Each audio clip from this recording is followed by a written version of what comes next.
As you already know, my name's Alex J, and this is Entrepreneur News. Today we're going to be speaking to someone that I genuinely didn't know if we were going to be able to get this guy on.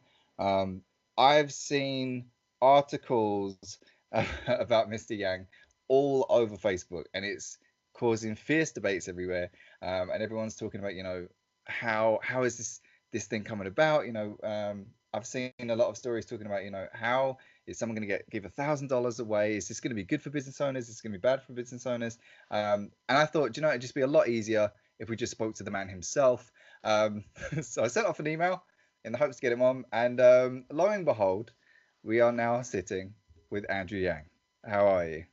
I'm doing great, Alex. Glad to be here. And I'm here in large part because I love entrepreneurs. I'm an entrepreneur myself, started several companies.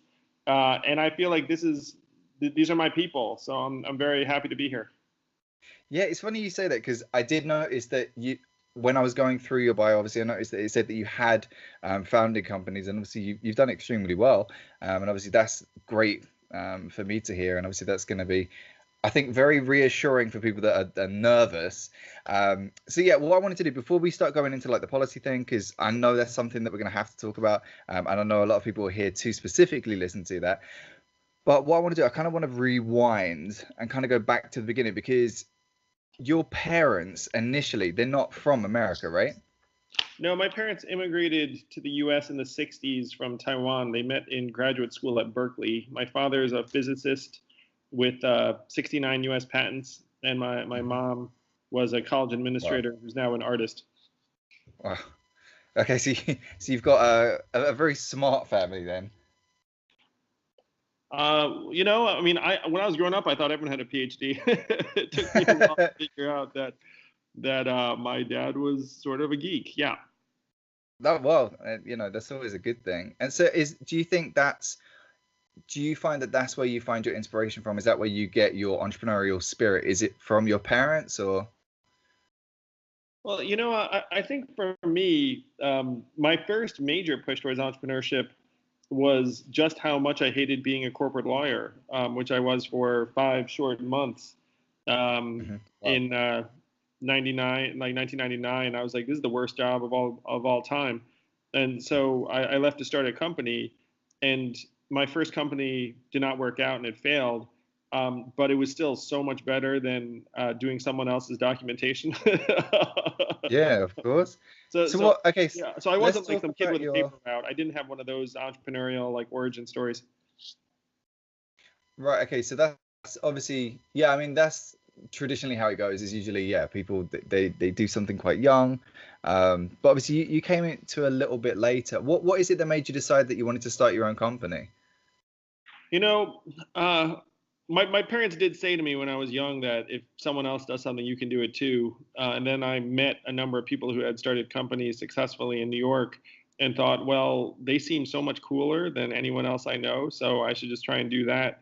And then when I got bitten by the bug, and people listening to this know what I'm talking about, like it's so energizing and real, and you feel like, your business is on the line so often in those early days, and it's very hard to come back from that and then say you want to do something really boring and mundane. So even though my company flopped at that point, and I'd been bitten by the bug and wanted to keep trying to get better. Well, okay, so let's go back into that. Let's go into more detail. So what was your first company? What is it that you decided, this is going to be my first venture? Yeah, so it was a very .com 1.0 idea. It was called stargiving.com, and it was a combination of the hunger site where you donated food to an undernourished population just by clicking on a button, and celebrity media, where what we did is we got Magic Johnson and Hootie and the Blowfish to donate meet and greets with them to benefit charity, and then we would raffle them off online, where if you just clicked on the button, someone would donate $1 to their charity, and then you might get a chance to meet the celebrity. So we got a bunch of celebrities to donate meet and greets with them. This idea now exists. It's something called Omaze, but as you can imagine, the idea was ahead of its time. Yeah. No, well, that's sometimes how it goes. I think that's kind of crazy that your first venture was huge. Like your first mindset was like, we'll start off with celebrities. That's not usually how. What is it that made you decide that you were going to go big from the beginning, or to you, did it not seem big? Well, I just got fixated on this idea that it would solve a massive problem because celebrities were donating meet and greets to, at offline charity events, and like no one was seeing it. It wasn't raising that much money. They weren't getting much love for it. And so I thought, why not just take the same meet and greet and just donate it online? And you could generate much, much more value where advertisers would clamor to be associated with both the charity and the nonprofit. So it just seemed like such a powerful idea.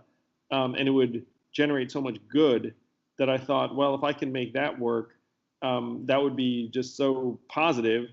I didn't know any celebrities. I mean, I was like a 25-year-old corporate attorney hating my job. And so there was a lot of hustling and networking to get to any celebrity to say yes. And that's a great story in itself. I was gonna say if you go in, yeah. if you're rewinding all the way back then, yeah, I mean, did you have social media? Was that even a thing to have been using to like how were you reaching out to them? No, there was no social media in 2000, which is when I started this company. And so the way I reached out to them was the old-fashioned way, where I just went to people and was like, "Hey, you happen to know any celebrities?" And everyone was like, "No, no, no." But then one person was like, I do know someone who knows someone," and then you would like follow that person, and then say like, "Hey, I've got this idea for this great internet company that's going to help the celebrities, and it's going to be the future." And at the time, the internet was so hot where people were like, maybe I should introduce this Asian guy to the celebrity's agent. Right. Yeah, because I'm sure at that point they weren't really sure of what's realistic, what's not realistic. They're like, all right, well, he said the word internet. I mean, that's that thing, right? Yeah, yeah. It was like really, I don't know if anyone listening to this remembers those days, but man, like the first .com bubble, holy crap. I mean, this was like, you know, like e-pets and like toys.com and like Yeah. Cosmo and like Oh, all of the crazy .com 1.0 businesses were getting gobs of money for what turned out to be unsustainable businesses. yeah, that's a tragic story in itself. I mean, yeah, there's a lot of stories in that, and a lot of stories. Well, I've spoken to a lot of them. It's just, yeah, there's some tragedies in there, but it's, if you're getting into a new territory and it's you don't really know what the risks are at that moment, so everything is just, you're kind of just winging it the whole way. Like, hopefully we survive another day. That kind of seems how everyone moves with it. So for yourself, when you first started it and you started networking out, by the way, huge congratulations, because the fact that you went out of your way to on foot try and find a celebrity, which I've never heard of someone trying to do that unless they're like an aspiring actor or actress. I don't know many people that have gone out of their way on foot to try and find. I mean, yeah, I can't even imagine how difficult that was. Like, so how long were you trying to grow this business for? Um, we're at that business for about a year before anything good happened. And by good, we raised about $250,000 and then got Hootie and the Blowfish and Magic Johnson. And then I was on CNN with Hootie to promote the whole thing. So that was like the big launch. I was 25 and it Yeah. seemed like the biggest deal in the world. Um, uh, so, and then the internet bubble burst around that time too. The Nasdaq went from 5,000 to 2,000.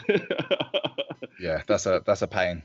Yeah, and so even as we were having our mini rise, like the air was coming out of the bubble, and so we ended up shutting it down the following year. So like our rise took a year and a half, and then our fall took about another year. Wow. Well, actually, I mean, that's a slow close. I mean, I've seen businesses go way quick. Like, you'll see some businesses where it takes them like 3, 4, 5 years to grow it, and then it closes in a month.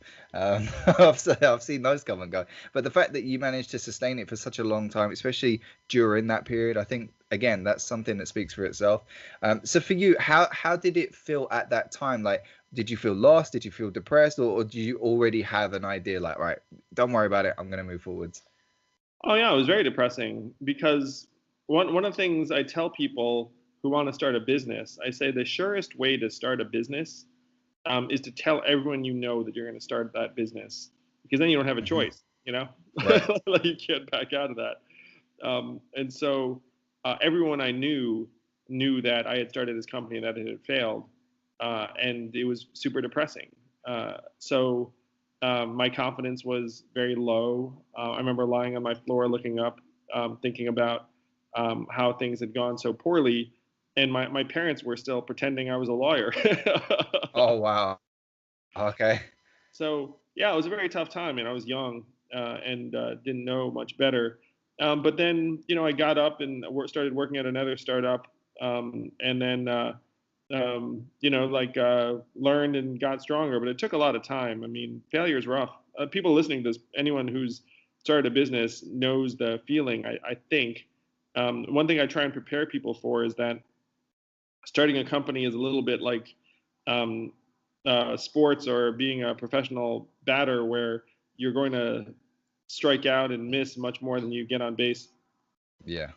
No, I completely agree with that.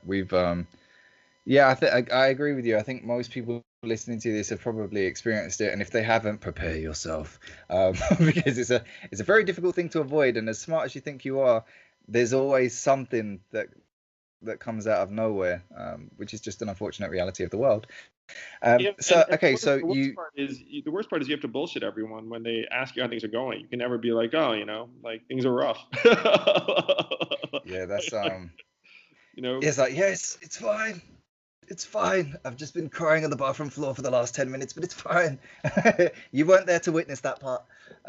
yeah, Especially, and then after the fact, everyone's like, "Oh, it was great," but it's rough. I compare it to having a kid. Do you have a kid, Alex? I've got a stepdaughter, so does that count? Do we Sure, count that man. one? It counts. We're three. Though I talk about like the early years where there's just so much humanity and brutality to it. But then you put a brave face on it because no one wants to hear about those struggles, and so you kind of have to just take it in, internalize it. Well, I think that's a funny thing as well because a lot of people. So, like for me personally, when I went through certain failures in my bit, because the irony is a lot of people that look at me and they see everything that I've done, they always say, everything that you've done, Alex, has been a success. And I'm like, yeah, just because the failures, I was really good at hiding them. Like I was really good at keeping them away from the public spotlight. Like we didn't need to announce every failure we made, but our wins, like we try to obviously expose, like show people as much as we can so that they can see, oh, okay, they're winning, which is great, which is what you're supposed to do in business. You're not supposed to announce every failure you do, but I think it is inevitable, and I think you do have to get stronger and keep going. You can't avoid failures, and I think if you try to avoid them, I think you'll make it a lot harder for yourself, or you just won't be successful. Period. So obviously you went through that period. You were feeling that. How were you doing financially at that point? Had you gone through everything, or were you still sitting on a nest egg? Or Well, I owed 100,000 in school loans because law school is quite expensive. Um, ouch. and I had lost investors about a quarter of a million. So I was broke, and had a net worth of negative 100,000, which I used to joke. No one knows that unless you're stupid enough to tell them. And so it was very sad. I got a job. Actually, so I got a job at another startup as like a vice president of um, sales and implementation or corporate development. I can't even remember my title. And then I started a party business on the side, and I also started tutoring on the side because I was so burnt by my company going under that I thought I Right. needed more than one income stream. Well, I definitely, I think that's a good mindset right there. I mean, I'd always recommend multiple income streams. I think anyone that has one is putting it all on the line. I think they're playing. It's like Las Vegas. I wouldn't put it all on black, you know. So I would it's never a game I've played. I'd always recommend multiple income streams. And if you're just starting a business, I'd always recommend look, if you've got a job, you don't need to be ashamed of it. Feel free to keep the job while you're starting your business at the same time. There is no shame in that, you know. So you've got these three income streams coming at the moment, and then where did you progress from there? Like, how did you slowly transform and build the business that you're with at the moment? Well, so that was a few companies ago. So I worked at this healthcare software company, and then I became the CEO of an education company that a friend had started. It's Hmm. a beautiful story. He stepped away to start a charter school for underprivileged kids. So he asked me to become the CEO, and I had been the first teacher at this company that my friend had started. Right. So he thought that was a natural fit. And then that company grew to become number one in the United States and was acquired by a public company in 2009. Oh Um, wow. so it was a 10-year journey from when I left the law to start my own company until this education company was acquired. And then I took that money and started a nonprofit called Venture for America to help train entrepreneurs around the country. Right. Because I thought, and that's one reason why, again, like I love entrepreneurs so much that I thought, well, we need more of them, and we really do need more of them. I mean, anyone listening to this who runs a business, you all are heroes. Unfortunately, entrepreneurship in America is dwindling fast, where rates of business formation among young Americans are down more than 50% from past generations, and the levels that business are getting started is similarly way down. So I saw all of this happening in 2011 and decided to start a nonprofit called Venture for America to help channel entrepreneurs to places around the country that could use a boost. It's one Right. reason why now I think that we need the freedom dividend and putting $1,000 in the hands of American consumers, because that would help entrepreneurs so much. Anyone listening to this who's running a business, imagine if all of your customers, all consumers, had an extra $1,000 a month to spend, and that you and everyone in your family got an extra $1,000 a month too, which would enable you to be more secure in taking the kind of risks that most entrepreneurs have to take.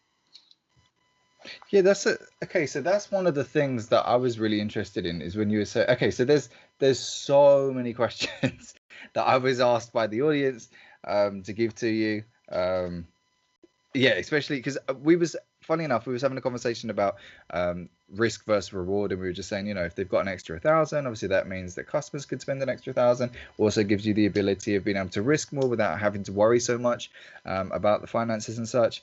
So one of the things I wanted to ask you, you said that entrepreneurs they've fallen by 50%. Why do you think that is? Like, what is it that you think has made that fall, that dramatic fall? So I'd say there are at least three big reasons you could point to. The first is that among young people, they're starting their careers in much worse circumstances financially, where the average Right. level of college debt is 38K. Uh, People are underemployed 44% of the time out of college. They don't own homes, and home equity used to be a source of money for starting a business. And they're a bit more risk averse and burnt than previous generations. Like they've lived through some negative times. And so among young people, the foundations aren't very strong for new businesses to get started. The second big thing is that there's been this incredible consolidation in various industries, particularly retail, where if you think about the businesses that someone would have started a generation or two ago, a lot of them would be retail stores. But now 30% of malls and Main Street stores are closing because of Amazon in the next 4 years. And so starting a new store seems like a dumb idea in most places, probably because it is a dumb idea.